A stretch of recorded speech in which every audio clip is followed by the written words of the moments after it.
से गांव में एक बूढ़ी औरत रहती थी। वो माता रानी की अत्यंत भक्त थी।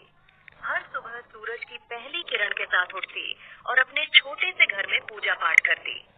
हाथ जोड़कर देवी माता के चरणों में प्रार्थना करती, सबके सुख और समृद्धि के लिए दुआ मांगती।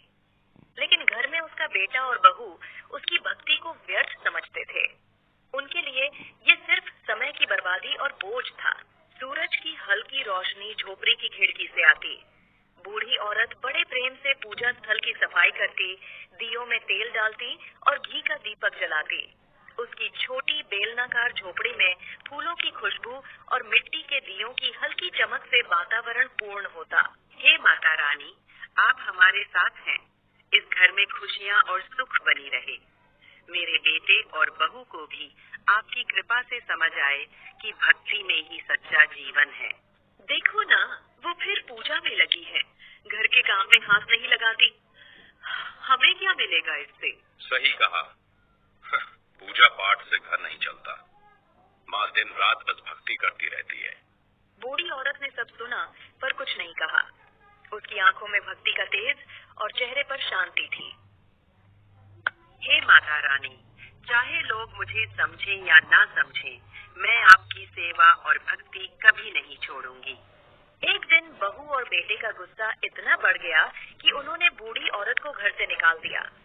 माँ, अब तुम कुछ दिनों के लिए मायके चली जाओ।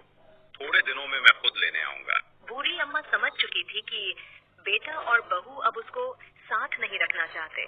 बूढ़ी औरत ने सिर झुकाया, आंसू पोंछे, माता रानी की मूर्ति को गठरी में डाला और चुपचाप घर से निकल पड़ी। माता रानी, अब आप ही मेरी सहारा है। जहाँ भी मैं रहूंगी, आपकी भक्ति साथ निभाएगी। कई घंटे चलने के बाद बूढ़ी औरत जंगल के किनारे पहुंची। वहाँ उसे एक पुरानी सुनसान झोपड़ी दिखाई दी। उसी को उसने अपना आश्रय बना लिया।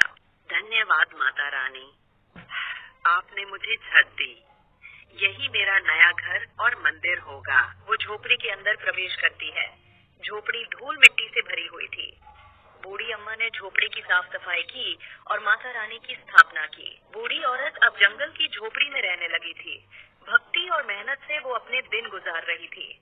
तभी समय आया नवरात्रि का, भक्ति और शक्ति का पर्व। उसने ठान लिया कि इस बार भी कन्या पूजन करेगी, चाहे उसके पास कुछ भी ना हो।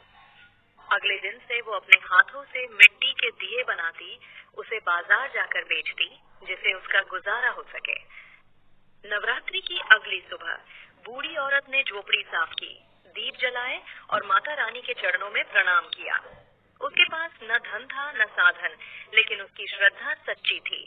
हे माता रानी, मेरे पास बहुत कुछ नहीं है, पर जो भी थोड़ा बहुत बना सकी हूँ, वही मैं आपकी कन्याओं को भोग लगाऊंगी।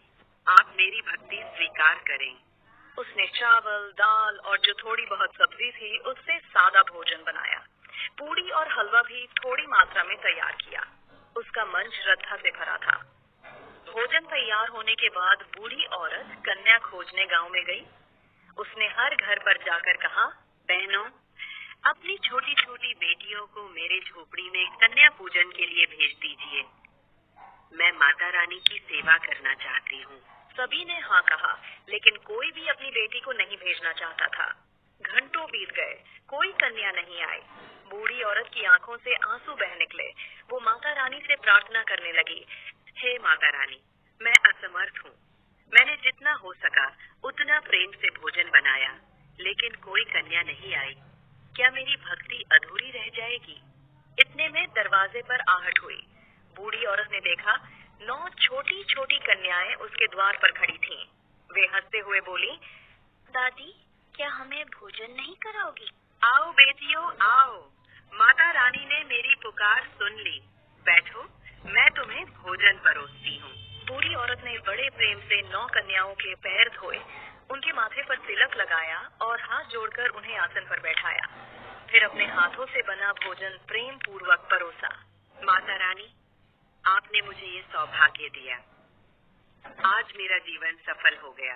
भोजन के बाद 9 कन्याएं मुस्कुराने लगीं। अचानक वह सारी कन्या दिव्य प्रकाश में बदल गईं। वो स्वयं माता रानी का रूप थी। भक्त थे, तुम्हारी सच्ची श्रद्धा और सेवा ने मुझे प्रसन्न किया। धन और साधन नहीं, भक्ति और सच्चाई ही सबसे बड़ा धन है। आज से ये झोपड़ी तुम्हारे लिए स्वर्ग बन जाएगी। माता रानी ने आशीर्वाद दिया और तुरंत झोपड़ी दिव्य प्रकाश से भर उठी।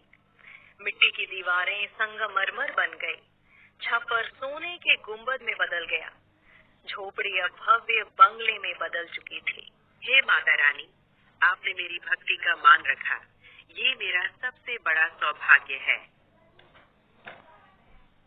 माता रानी मुस्कुराई और 9 कन्याओं के साथ आकाश में विलीन हो गईं। बूढ़ी औरत की आंखों में संतोष और चेहरे पर दिव्य आभा थी। इस तरह एक सच्ची भक्त की श्रद्धा ने चमत्कार कर दिखाया। न धन था न साधन, पर भक्ति और सेवा ने माता रानी को प्रसन्न कर दिया।